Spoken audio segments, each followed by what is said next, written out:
બેફામ વ્યાજની વસૂલી કરતા અને લેન્ડ ગ્રેબિંગમાં સામેલ અસામાજિક તત્વો પર કાયદાનો સકંજો કસવા માટે ગુજરાત પોલીસે એક ખાસ અભિયાન શરૂ કર્યું છે।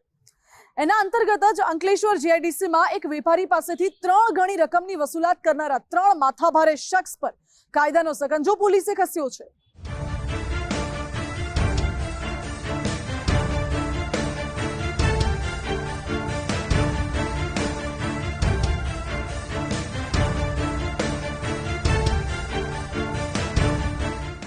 ભરૂચ જિલ્લામાં આવેલી ઔદ્યોગિક નગરી અંકલેશ્વર જીઆઈડીસીમાં વ્યાજખોરીના વિષચક્રમાં ભરાયેલા વેપારીઓના કિસ્સા છાશવારે સામે આવતા રહે છે। જલધારા ચોકડી પાસે આવેલા સહજાનંદ એપાર્ટમેન્ટમાં રહેતા પ્રવીણાબેન મોદીના પતિ કેમિકલ ટ્રેડિંગનો વ્યવસાય કરે છે। આ કેમિકલનું ટ્રેડિંગ કરતા વેપારીએ ધંધામાં જરૂર પડતા વ્યાજે રૂપિયા લીધા। અંદાજે 50 લાખ રૂપિયા માથાભારે ગણાતા અફઝલ પઠાણ પાસેથી વ્યાજે મેળવી લીધા। આ રકમની સિક્યોરિટી પેટે 25 લાખ રૂપિયાના 2 ચેક આપ્યા। આ સમયે દર મહિને 2,15,000 રૂપિયા ચૂકવવાનો વાયદો કરાયો હતો। અંદાજે 45 મહિના સુધી 96.75 લાખ રૂપિયા ચૂકવી દીધાનો ફરિયાદી પ્રવીણાબેન મોદીએ દાવો કર્યો। આ ઉપરાંત ઓનલાઈન 30 લાખ રૂપિયા ચૂકવી આપ્યા। આ અંગેના તમામ હિસાબી દસ્તાવેજોના રેકોર્ડ પણ ફરિયાદી પ્રવીણાબેન મોદી અને તેમના પતિ પાસે ઉપલબ્ધ છે। વ્યાજે લીધેલી મુદ્દલ 50 લાખ રૂપિયાની સામે અંદાજે 1,26 લાખ રૂપિયા તો વેપારીએ ચૂકવી આપ્યા છે। આમ છતાં વ્યાજખોર અફઝલ ફઝલ રહેમાન પઠાણ પોતાની ટોળકીના સાગરીતોને ઘરે મોકલીને બાળકો ઉઠાવી લેવાની કે મિલકત પચાવી પાડવાની વારંવાર ધમકી આપતો રહ્યો।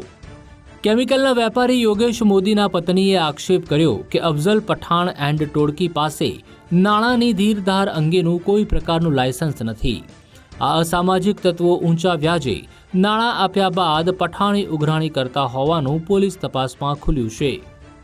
મારા હસબન્ડે અફઝલ શેખ ભરૂચનો રહેવાસી એની સાથે લેવડ દેવડ વ્યવહાર કરેલ જે પેટે 50 લાખ રૂપિયા લીધેલા આજથી 4-5 વર્ષ પહેલાં કોરોના ટાઈમે ધંધા માટે જરૂર હતી અને એણે એની સામે 1,26 લાખ રૂપિયા આપણે આપેલા છે। તો બી ખોટી ધાક ધમકી, હેરાન કરવાનું, ઘરે આવવાનું, છોકરાને ઉઠાવી જવાની ધમકી આપવાની, આ રીતે એની હેરાનગતિ હતી। એના માટે મેં જીઆઈડીસી પોલીસ સ્ટેશન ફરિયાદ નોંધાવી અને પોલીસ સ્ટેશનનો સારો એવો સપોર્ટ છે। આ ફરિયાદી પરિવારે કોરોના કાળમાં 50 લાખ રૂપિયા લઈને 1.25 કરોડ ચૂકવ્યા અંગેના બેંક દસ્તાવેજ અને મોબાઈલ પુરાવાની પણ પોલીસે ચકાસણી શરૂ કરી છે। આ વ્યાજખોર ટોળકીમાં સામેલ અફઝલના 2 મહત્વના સાથીદાર તૌસીફ શેખ અને ઝુબેર શેખની પણ અંકલેશ્વર પોલીસે ધરપકડ કરી છે। આ ઝડપાયેલા આરોપી સામે અગાઉ આર્મ્સ એક્ટ સહિતના ગુના નોંધાઈ ચૂક્યા છે। ત્યારે માથાભારે વ્યાજખોર ત્રિપુટી વિરુદ્ધ પુરાવા મેળવીને કડક કાયદાકીય કાર્યવાહી હાથ ધરવામાં આવી છે। પકડી પાડવામાં આવ્યા છે, જેનું નામ છે ઝુબેર સબીર કાલુ શેખ તથા તૌફીક બશીર અબ્દુલ્લા શેખ, અને આ ત્રણેય આરોપીઓની અટક કરવામાં આવી છે। આ જે મુખ્ય આરોપી જે છે ફઝલ રહેમાન સૈયદ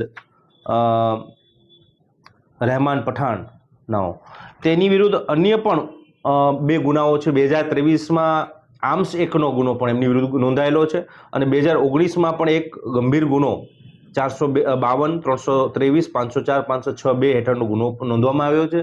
તો આ પોલીસ કામગીરીમાં તેમને આઈડેન્ટિફાઈ કરીને તાત્કાલિક અટક કરવામાં આવી છે। આરોપી ખૂબ રીઢા હોય અને વારંવાર ગુનાહિત પ્રવૃત્તિ કરવાવાળા હોય, પોલીસે કડક કાર્યવાહી કરી છે। અંકલેશ્વર પોલીસે ધરપકડ કરીને અફઝલ, તૌસીફ શેખ અને ઝુબેર શેખને મીડિયા કર્મચારીઓ સમક્ષ રજૂ કર્યા। ત્યારે પણ તેમની અકડ ઢીલી થઈ ન હતી। લગ્ન પ્રસંગમાં કોઈ સારા પોઝ આપતા હોય તેમ આરોપીઓનું અક્કડ વલણ જોવા મળ્યું હતું। આ 3 આરોપીઓ ઝડપાતા અંકલેશ્વર પંથકમાં વ્યાજખોરોના આતંકથી પીડિત લોકોએ રાહતનો શ્વાસ લીધો છે। દિનેશ મકવાણા, ગુજરાત ફર્સ્ટ, ભરૂચ।